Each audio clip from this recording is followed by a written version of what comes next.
Dr.Jackie's here, changing life loving you. Yeah, that's the groove, life loving you. Feel the truth, move, life loving you. It's all we do, come on through, it's just for you. Hey everyone, welcome back to the Life Lovin' You podcast with Dr. Jacquie, America's relationship and marriage coach. Tonight, she's moderating a special convo where longtime partners Gerald and Jasmine Williams confront childhood trauma, infidelity, communication breakdowns, and financial pressures. Join us as we explore how trust can be rebuilt, intimacy reignited, and two childhood sweethearts can rediscover the marriage they deserve. Let's hop in. And Gerald, it's so good to be with you. Talk to me. What are you currently dealing with in terms of challenges in your relationship? As far as challenges for myself with my husband, it's trust. Trust. Mm-hmm. And what aspect of trust? Trusting him, because I've always had fear of abandonment, mm-hmm. and him leaving me, mm-hmm. And so you don't trust that he's not going to leave you? Yeah, I don't trust that he'll be here with me. So let's separate fact from fiction. Has he done anything to make you feel that it warrants you being concerned? Yes. Okay, well, do tell. So, you want to say it, or? You got the floor. Okay. So, in 2019, we kind of went through a hardship, dealing with infidelity, mm-hmm. and we were separated for almost the whole 2019, and I actually thought that we were not getting back together. We've been together for since 14 years old, and that was the first time ever we have ever been just separated. So when that happened, already dealing with father abandonment, and I'm like, okay, I trusted you, and you leave, and it's like, now, okay, he left me, you left me, yeah, I'm not gonna trust that anymore. So I was gonna even ask you, who were you at 14 when you met? Who were you at 14? What were you struggling with at that time? Well, my mom and dad had divorced about when I was 9 years old, so I'll say that was about 4 years ago, but I was still dealing with that, mm-hmm. and no one knew though, but mm-hmm. I was still dealing with my father on why did he leave, what happened, never really questioned my mom about it until actually now in my 20s asking what happened. So you felt some sense of abandonment from your father? Mm-hmm. It was abandonment, yeah. But what makes you say that? When they separated, I had no communication with my father. He just stopped talking with me and... Just disappeared? Mm-hmm.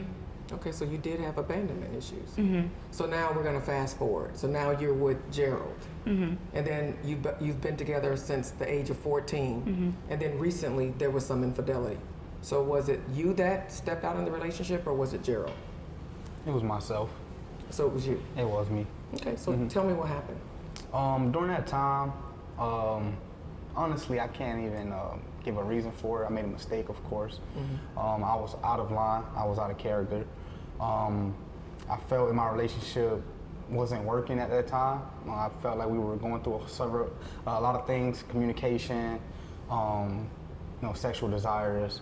Our children was frustrating us all the time. Mm-hmm. And, I thought that it was the end of our relationship. So I was easily influenced by a whole lot of things. Insecurity stepped in, all kinds of things stepped in the way. And don't be nervous. I'm not gonna bite. We're gonna get to the bottom of it. Let's take our time and tease things out, right? Yeah. So you found yourself in this situation where you weren't that happy and you guys were going through a lot of turmoil. Sounds like you're saying there was a lot of conflict going on. There was a lot of conflict in our relationship.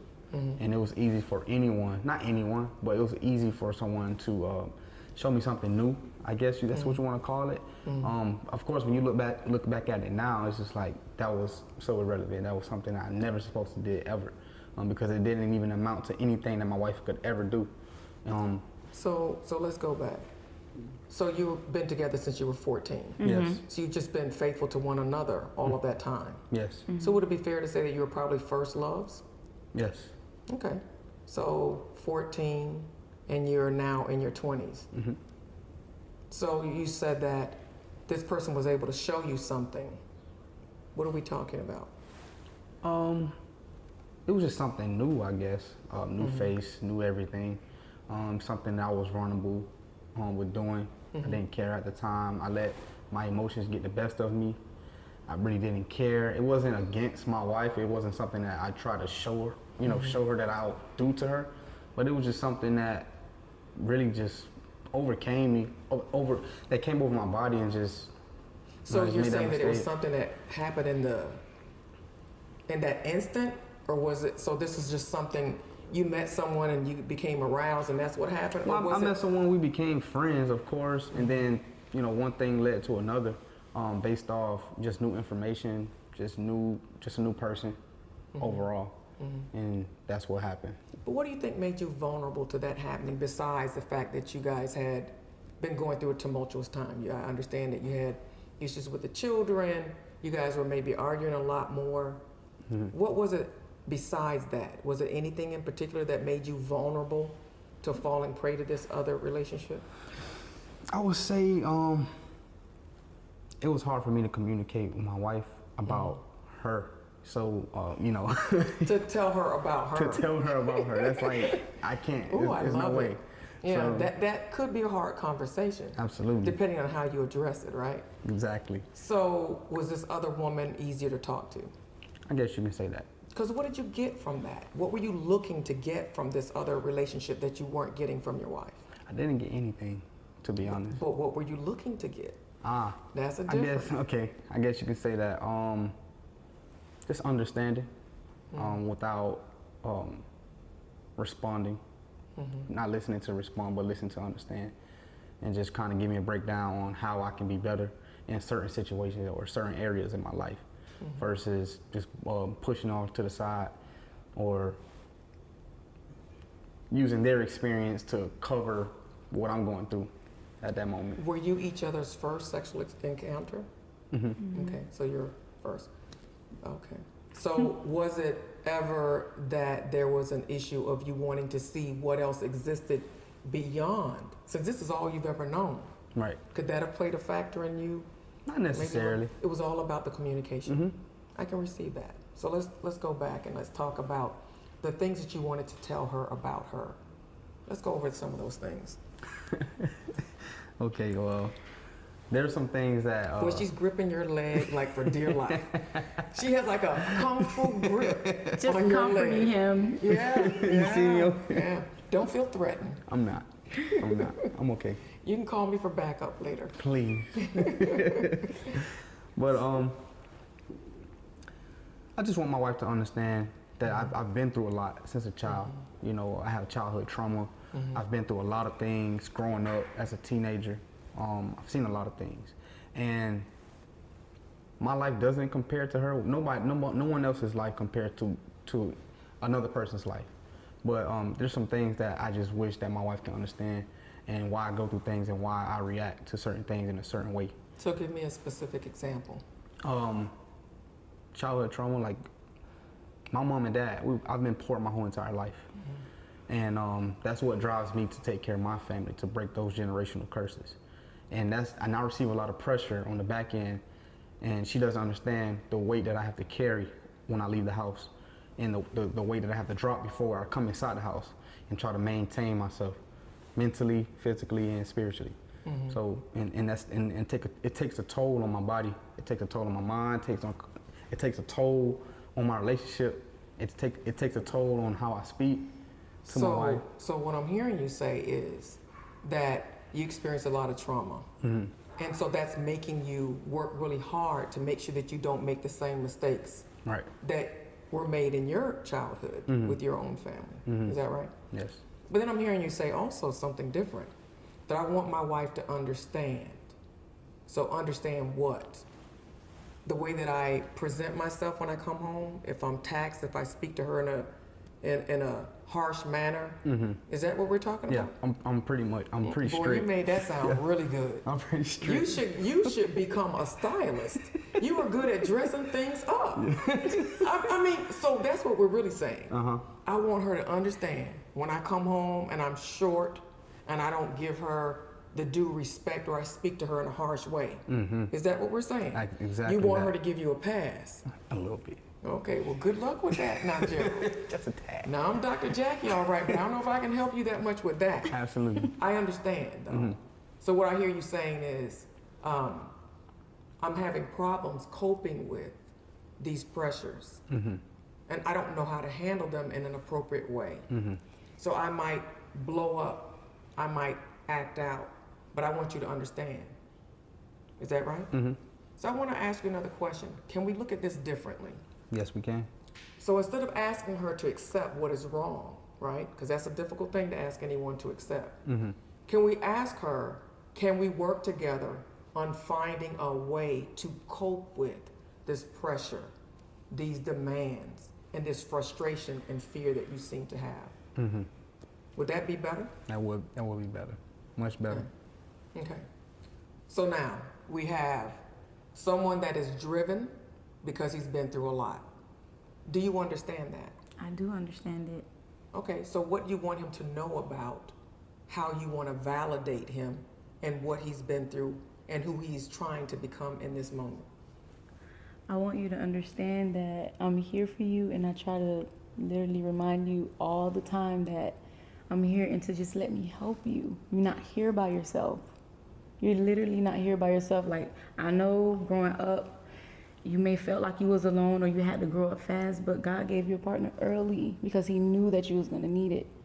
And I'm here with you, literally.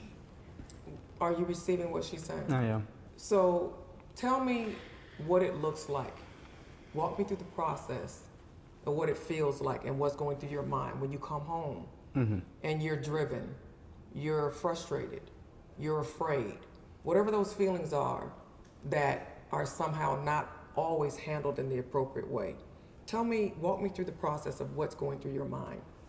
I just feel like if I slip up one time, or if I give up one time, or if I just take a break or lay down one time, in the snap of a finger, I'll lose a lot, or I lose everything, or I feel like I don't have time to waste. I don't have time to waste until we inherit what we need to inherit, the goals that we need to meet, the realistic goals and the unrealistic goals that we need to achieve. If I feel like if we sleep, not physically sleep, but if we just relax too much, we'll slip up. And there are some cases where we've relaxed too much and we ended up. See, that's what I wanted to hear. Okay. Because I wanted to know, is this all made up in your mind, or do you have some past experiences that are reinforcing that feeling? Absolutely. So do you feel that she showed up in those instances? Definitely, for sure. So how did the breakdown happen in terms of this slipping that caused you to lose something? Walk me through that. Well, I can say sometimes where I will try to be compromising with my wife. A lot of things. My wife, she's a faithful, she's a prayer warrior, and she has more faith than I do when it comes to believing and time passing by and that we're going to be blessed in certain areas. Me, I'm going to have to go work for it, and then if a man don't eat, he don't. If a man don't work, he don't eat. That's my mentality. But she has more faith than I do, and sometimes her faith is so blind to me that I don't see anything coming. But her being in, her faith, her faith alone, it I don't know. I can't really explain it. I'm a little bit nervous. So does it comfort you, her faith? Say it again. Does it comfort you, her faith? It does. It does. Okay. I know sometimes that while I'm out, my wife is going to hold it down spiritually for sure, and that's something I'll never have to worry about. Is she able to hold it down for you in a financial way as well? Well, starting now, yeah. Starting now? Now, what does that mean? Okay. Yeah, because somebody's not talking about something I need to hear. Well, because we was just talking about this, like he wants to be like that I want to do it. I want to be the breadwinner. I want to do it.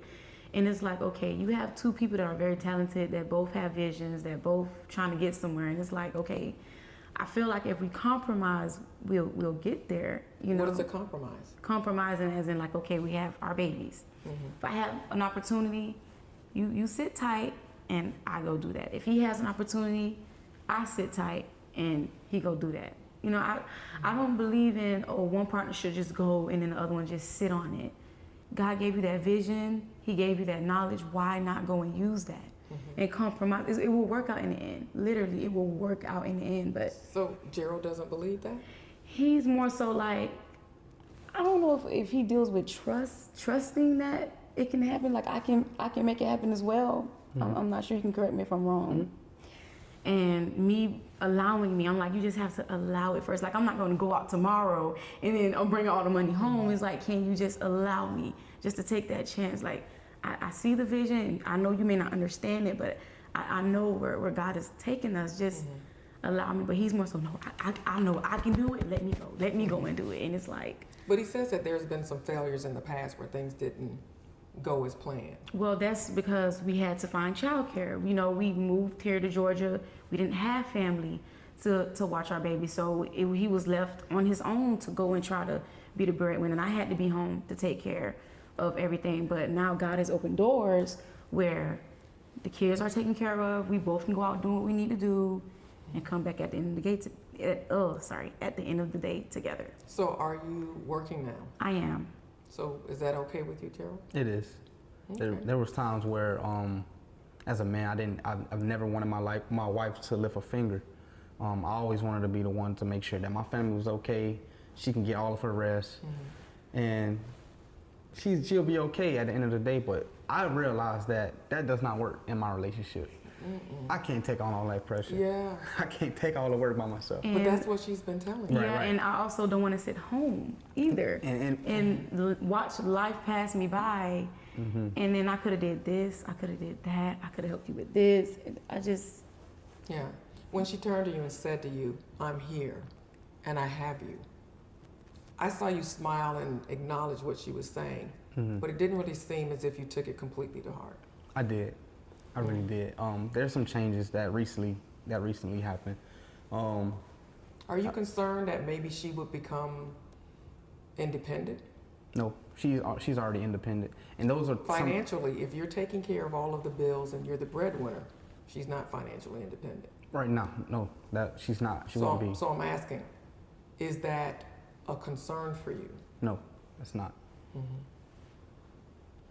I tell her all the time. Are you afraid that this girl's a thoroughbred and that she might gallop out of the stalls? No, I tell her all the time. I say, you're going to be the one that get us out of here. So why don't you let her? Why is that still a struggle? You have to ask that. I do. There's some things that I do have to work on as far as getting, like we have 4 children and we have to get them into, child care and all that stuff, COVID, everything got in the way. Again, that's something that I personally have to work on because because I know for a fact that my wife is going to be the one that get us out of here like a rocket. But I have to work on removing myself out of the situation sometimes and allow her to work and make things happen for the family too. Well, I think it's about how you're going to work together, right? So you don't have to remove yourself. Right. You're just going to stay in your lane and do what's in Gerald's lane. And then you allow her to walk in her lane and do what's under her lane. I think that you guys need a meeting of the minds. You need to really sit down and strategize about the future. What do you want to see yourself doing? And what is it okay for you to see your wife doing? I want to help you as well with figuring out how you can get the CARES Act money and things like that to help with the child care. But I think it's time for you guys to get on the same page and to work out the details. And then I want to just close by just giving you just a few things that I want you to work on in terms of when you feel this sort of pressure when you come in. So when we know that we have experienced traumas, right, as a child, we understand what those traumas are, but we also have to learn how they make us respond. So you need to begin to connect with your wife around what those traumas, how they impact you, how they trigger you, so that she's aware. And I want you to use this like as a buzzword. When you see that he's under that influence, the influence of whatever this is that is pressuring him or making him kind of act out of sorts, that you say, whatever the buzzword is, the sun is shining, or you're doing it. Maybe you're doing it might not be, that might get you more upset. But just some sort of, harmless buzzword So you can take a few moments, get yourself together, and then reconvene and finish your conversation. But those are the two things that I want to see us work on together. But thank you so much for sharing your thoughts. Absolutely. Good example of how couples kind of get together and work things out. And I know that there's still some other areas that we want to talk about, particularly in the area of the infidelity. And I didn't forget about that, but we'll take that up in the next session. Okay. Thanks again. Thank you. Hey, Dr. Jacquie here. I'm your how-to lady. How to do life, how to do love, and how to do you, boo. So click, like, and subscribe. Stay tuned for more to come.